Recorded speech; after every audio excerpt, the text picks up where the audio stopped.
मला असं वाटतं की या देशातल्या लोकशाहीची जी थट्टा सुरू केली त्या थट्टेला सुरुवात ही धनंजय चंद्रचूड नावाच्या माणसाने केली आणि हे फार गांभीर्याने नोंदवलं पाहिजे की ज्या क्षणी धनंजय चंद्रचूड यांनी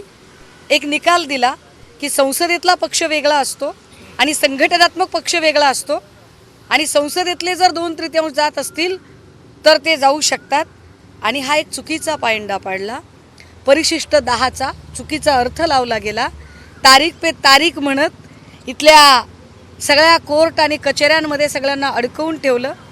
आणि एक एक पक्ष फोडून भाजपाची अशी काय मजबुरी आहे की 2/3 बहुमत मिळाल्यावर सुद्धा भाजपा हा असुरी आनंद घेत राहतं आणि अशा पद्धतीने जर राज्यसभेतले 7-7, 8-8 खासदार फोडले जात असतील